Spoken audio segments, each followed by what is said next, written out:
Dia 54, Levítico capítulo 14, do versículo 1 ao 57. O Senhor disse a Moisés: Essa será a lei a respeito do leproso, no dia da sua purificação. O leproso será levado ao sacerdote. Este sairá fora do arraial e o examinará.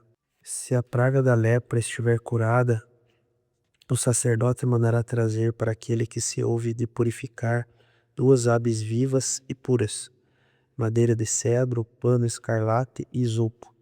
E o sacerdote mandará que se mate uma das 2 aves num vaso de barro, sobre a água corrente. Depois o sacerdote pegará a ave que ficou viva, a madeira de cedro e o pano escarlate e isopo, e os molhará no sangue da ave que foi morta, sobre as águas correntes, e aspergirá 7 vezes sobre aquele que há de ser purificado da sua lepra. Então o declarará puro e soltará a ave que ficou viva para o campo aberto. Aquele que tem de se purificar lavará suas roupas, raspará todos os seus pelos e banhar-se-á com água e estará puro. Depois entrará no arraial, porém ficará fora da sua tenda por 7 dias. No 7º dia raspará todo o seu cabelo, da sua cabeça, sua barba, suas sobrancelhas, e raspará todos os pelos. Lavará suas roupas, banhar-se-á o corpo com água e estará puro. No 8º dia pegará 2 cordeiros sem defeito, uma cordeira sem defeito de 1 ano, 6 litros da melhor farinha, para a oferta de cereais, amassada com azeite, e separadamente 1 copo de azeite. O sacerdote que faz a purificação apresentará o homem que ouve e purificar-se e essas coisas diante do Senhor, à porta da tenda do encontro. Pegará um dos 2 cordeiros e oferecerá por oferta pela culpa, juntamente com um copo de azeite, e os moverá, por oferta movida diante do Senhor. Depois matará o cordeiro no lugar onde são mortos os animais da oferta pelo pecado e do holocausto, no lugar santo. Porque tanto a oferta pela culpa como a oferta pelo pecado são para o sacerdote. São coisas santíssimas. O sacerdote pegará um pouco do sangue da oferta pela culpa e porá sobre a ponta da orelha direita daquele que tem de purificar-se, sobre o polegar da sua mão direita e sobre o polegar do seu pé direito. Também pegará o copo de azeite e derramará um pouco na palma da sua própria mão esquerda. Molhará o dedo no azeite que está na mão esquerda e naquele azeite que aspergirá com o dedo 7 vezes diante do Senhor. No restante do azeite que está na sua mão, o sacerdote porá um pouco sobre a ponta da orelha direita daquele que tem de purificar-se, sobre o polegar de sua mão direita e sobre o polegar do seu pé direito, em cima do sangue da oferta pela culpa. O restante do azeite que está na mão do sacerdote, ele porá sobre a cabeça daquele que tem de purificar-se. Assim o sacerdote fará expiação por ele diante do Senhor.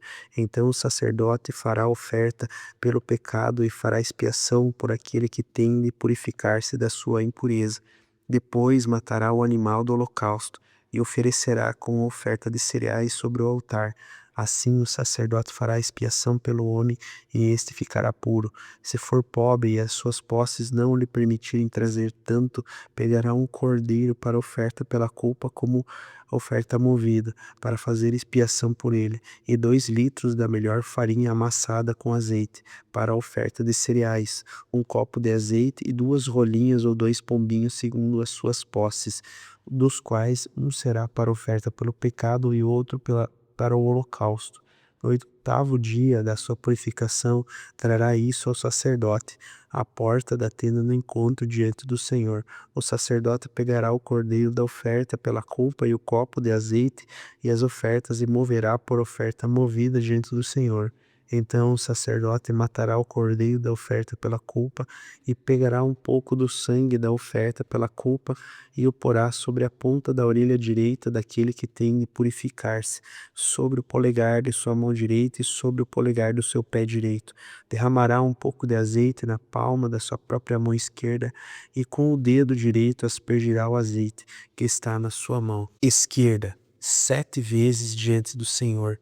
Então do azeite que está na sua mão o sacerdote porá um pouco na ponta da orelha direita daquele que tem de purificar-se, no polegar da sua mão direita e no polegar do seu pé direito, por cima do sangue da oferta pela culpa. O restante do azeite que está na mão do sacerdote, ele porá sobre a cabeça do que tem de purificar-se, para fazer expiação por ele diante do Senhor. Oferecerá uma das rolinhas ou um dos pombinhos segundo as suas posses.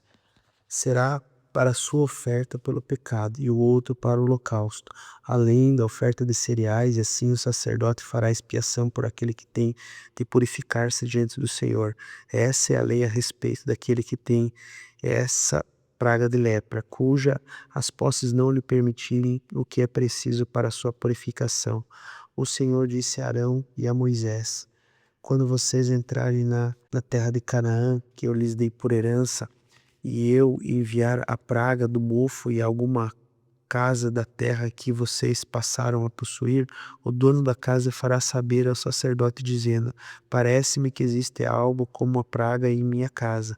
E o sacerdote ordenará que se esvazie a casa antes que venha para examinar a praga, para que não seja contaminado tudo que está na casa. Depois o sacerdote virá para examinar a casa, e examinará a praga. Se nas paredes da casa há manchas esverdeadas ou avermelhadas que parecem mais fundas do que a parede, então o sacerdote sairá da casa e a fechará por 7 dias. No 7º dia o sacerdote voltará a examinar a casa. Se notar que a praga se alastrou nas paredes, ele ordenará que arranque as paredes em que estiver a praga e que se lancem fora da cidade no lugar impuro, e fará raspar a casa por dentro e ao redor, e o pó que houver raspado lançarão fora da cidade no lugar impuro. Depois pegarão as outras paredes e as colocarão no lugar das primeiras, e rebocarão a casa com outra argamassa. Se a praga tornar a brotar na casa depois de arrancadas as paredes, raspada a casa e de um novo reboco, então o sacerdote entrará e examinará. Se a praga tiver se alastrado pela casa e há nela mofo que se espalha, então está impura. O sacerdote mandará derrubar essa casa, as pedras e a sua madeira, bem como todo o reboco da casa, e se levará tudo para fora da cidade, a um lugar impuro. Aquele que entrar na casa enquanto estiver fechada ficará impuro até a sua tarde. Também o que deitar-se na casa terá de lavar as suas roupas, e quem nela comer terá de lavar as suas roupas. Porém, se o sacerdote entrar na casa, examinando e verificar que a praga não se alastrou pela casa, depois que ela foi rebocada, o sacerdote declarará ela pura, porque a praga está curada. Para a purificação, a casa pegará 2 aves, madeira de cedro, pano escarlate e isopo, e matará uma ave num vaso de barro sobre água corrente. Depois pegará a madeira de cedro e isopo, o pano de escarlate e a ave que ficou viva, os molhará no sangue da ave que foi morta, e as águas correntes que as aspergirá a casa 7 vezes. Assim purificará aquela casa com o sangue da ave, com as águas correntes, com a ave que ficou viva, com a madeira de cedro, com o isopo e com o pano escarlate. Então soltará a ave que ficou viva para fora da cidade, para o campo aberto. Assim fará expiação pela casa e ficará pura. Esta é a lei para todos os tipos de praga, de lepra, de micose, de mofo, das roupas, das casas, da inchação, da pústula e das manchas lustrosas, para ensinar quando alguma coisa é pura e impura. Essa é a lei a respeito da lepra. Marcos capítulo 6, versículo 30 até o 56. Os apóstolos voltaram à presença de Jesus e lhes relataram tudo o que tinham feito e ensinado. E ele lhes disse: venham repousar um pouco à parte no lugar secreto. Isso porque eles não tinham tempo nem para comer, visto serem muitos os que iam e vinham até eles. Então foram de barco para um lugar deserto à parte. Muitos, porém, os viram sair e, reconhecendo-os, correram para aquele lugar a pé de todas as cidades e chegaram antes deles. Ao desembarcar, Jesus viu uma grande multidão e compadeceu-se dela, porque eram como ovelhas que não têm pastor, e começou a ensinar-lhes muitas coisas. Como já era bastante tarde, os discípulos se aproximaram de Jesus e disseram: esse lugar é deserto e já é bastante tarde. Manda essas pessoas embora para que, indo pelos campos ao redor pelas aldeias, comprem para si aquilo que devem comer. E Jesus, porém, lhes disse: deem vocês mesmos a eles o que eles devem comer. Mas eles disseram: Iremos comprar 200 denários de pão para lhes dar de comer? E Jesus disse: Quantos pães vocês têm? Tratem de descobrir. Eles foram se informar e responderam: 5 pães e 2 peixes. Então Jesus lhes ordenou que todos se assentassem em grupos sobre a relva verde. E eles fizeram, repartindo-se em grupos de 100 e de 50. Então Jesus, pegando os 5 pães e os 2 peixes, ergueu os olhos aos céus e os abençoou. Depois partiu o pão e deu aos seus discípulos para que distribuíssem. Também repartiu os peixes entre todos. Todos comeram e se fartaram, e ainda recolheram 12 cestos cheios de pedaços de pão e de peixe. Os que comeram os pães eram 5.000 homens. Logo a seguir, Jesus fez com que os seus discípulos entrassem no barco e fossem adiante dele para o outro lado, para Betsaida, enquanto ele despedia a multidão, e tendo-os despedido, ele subiu ao monte para orar. Ao sair da tarde, o barco estava no meio do mar, e Jesus estava sozinho na terra. De madrugada, vendo que os discípulos remavam com dificuldade porque os ventos eram contrários, Jesus foi até eles onde eles estavam, andando sobre o mar, e queria passar adiante deles. Eles, porém, vendo andar sobre o mar, pensaram tratar-se de um fantasma e começaram a gritar, pois todos viram Jesus e ficaram apavorados.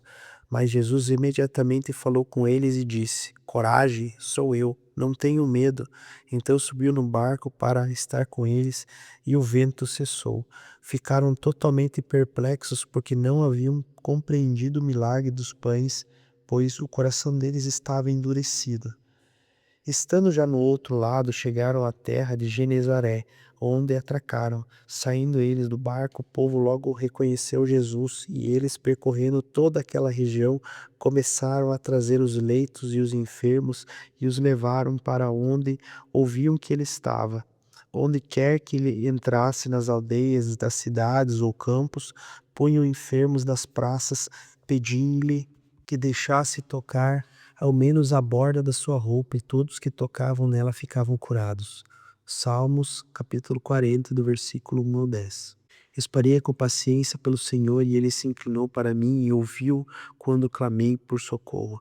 Tirou-me de um poço de perdição e deu um atoleiro de lama, colocou os meus pés sobre a rocha e firmou os meus passos, e pôs nos meus lábios um cântico novo, um hino de louvor ao nosso Deus. Muitos verão essas coisas e temerão e confiarão no Senhor. Bem-aventurado aquele que põe no Senhor a sua confiança e não se volta para os arrogantes, nem para os que o seguem a mentira. São muitas, Senhor, Deus meu, as maravilhas que o Senhor tem operado, e tem também os seus desígnios para conosco. E não há ninguém que possa se igualar ao Senhor. Eu quisera anunciá-los e deles falar, mas são mais do que eu posso contar. Sacrifícios e ofertas não quisestes, abristes os meus ouvidos, holocaustos e ofertas pelo pecado não queres. Então eu disse: Eis aqui que eu estou, no rolo do livro que está escrito a meu respeito.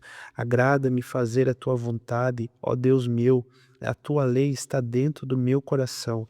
Proclamarei as boas notícias de justiça na grande congregação. Jamais cerrei os meus lábios, tu sabes, Senhor. Não ocultei do coração a tua justiça, e proclamei a tua fidelidade e a tua salvação, e eu não escondi da grande congregação a tua graça e a tua verdade. Provérbios capítulo 10, versículo 11 e 12. A boca do justo é manancial de vida, mas a boca dos ímpios mora a violência. O ódio provoca conflitos, mas o amor cobre todas as transgressões. Que Deus abençoe o seu dia. Vamos prosseguir até o dia 365.